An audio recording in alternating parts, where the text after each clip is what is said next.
भगवान बड़े गणेश के स्थान से लगाकर अहिल्या माता की इस नगरी में राजवाड़े तक आने का तिरंगा यात्रा का जो एक तरह से जनता का आत्मविश्वास प्रकटीकरण, सभी वर्गों का समावेश और उत्साह तो देखते ही बनता है।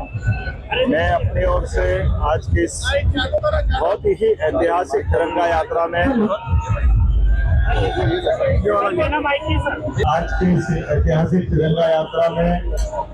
मेरे साथ माननीय मंत्री श्रीमान कैलाश जी विजयवर्गीय जी, माननीय मंत्री तुलसीराम सिलावट जी, माननीय विधायक हमारे रमेश मेंदोला जी, गोलू शुक्ला जी, मनोज पटेल जी, आनंदी गौड़ जी, महेंद्र हाटिया जी, सांसद हमारी कविता पटदार जी, माननीय सांसद जी श्रीमान शंकर ललवानी जी, महापौर पुष्पमित्र भार्गव जी और जिलाध्यक्ष दोनों ग्रामीण और शहरी, इस अवसर पर हमारे महापौर इस अवसर पर हमारे उधर पीछे से ये जीतू भाई जिलाती जी पूर्व विधायक और गोपी भैया नेवा जी पूर्व विधायक, इधर हमारे विनय यादव जी, रावड़ा जी। मैं आज के इस अवसर पर सभी मित्रों को ढूंढ के धन्यवाद इसलिए दे रहा हूँ, हर एक ने अपने आप में अपनी अपनी टीम को ला करके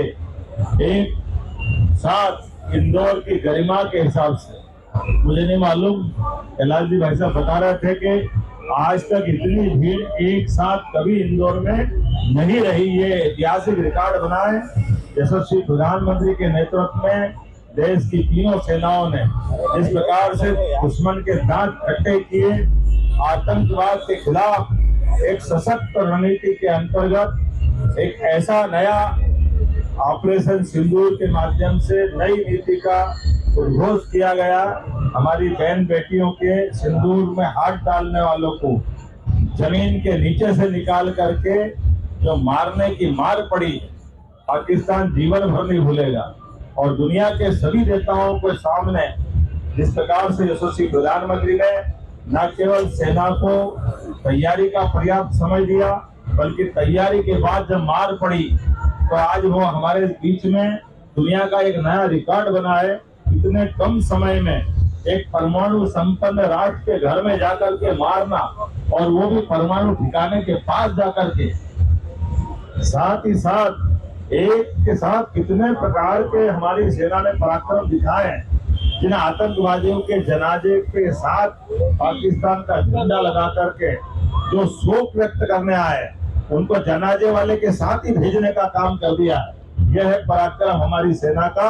मेरी अपनी ओर से सेना के शौर्य पराक्रम के अवसर पर महारानी अहिल्या की नगरी में आज मैं यहाँ शामिल हुआ। इसके पहले उज्जैन से भगवान महाकाल की नगरी में तिरंगा यात्रा में शामिल हुआ था। पूरा देश आंदोलित।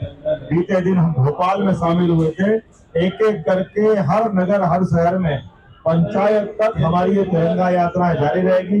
मेरे अपने इस पूरे आयोजन को लेकर के जिस प्रकार से हमारे माननीय भाजपा के अध्यक्ष के साथ साथ सभी वर्गों का, सभी धर्मों का, सभी धर्म गुरुओं का, सभी पूर्व सैनिक पदाधिकारियों का, एनसीसी के बच्चों का, एनएसएस के बच्चों का, हर वर्ग को संयोजित करने का जो प्रयास किया है, ये एकजुटता ही भारत को आगे ले जाएगी।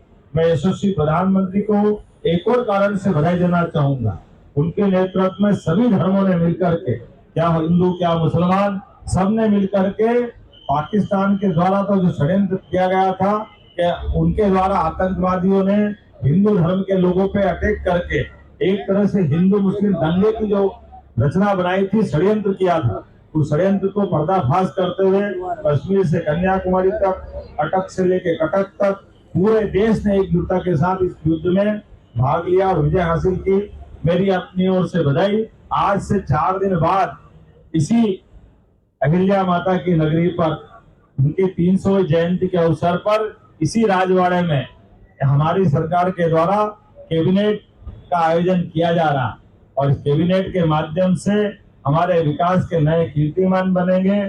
सुशासन की प्रतीक महारानी अहिल्याबाई का 300वां जयंती वर्ष है। ऐसे में हमने उनके इस कार्यक्षेत्र के उस दिन महारानी अहिल्याबाई का तिथि के हिसाब से जन्मदिन भी महाराज होलकर का उस दिन पुण्य तिथि है हमारे लिए। आज के इस अवसर पर एक और बात बताना अच्छा रहेगा, ये उसी दिन महारानी अहिल्याबाई का भी विवाह की वर्षगांठ भी है। ऐसे में कई कई कारणों से उस दिन का इतिहास अलग प्रकार का रहेगा, लेकिन इसके साथ साथ हम 10 दिन तक अलग अलग प्रकार के आयोजनों को करेंगे। इन आयोजनों का 20 तारीख से शुरू करके 31 तारीख के दिन भोपाल में भव्य आयोजन होगा, जिसकी विस्तृत जानकारी बाद में देंगे। लेकिन आज तो अहिल्या की महारानी की नगरी में जिस प्रकार से राजवाड़े तक कोई जगह नहीं मिली, पूरा क्षेत्र खचाखच आम जनता के साथ भरा था। मेरी अपनी ओर से बधाई, बहुत बहुत धन्यवाद।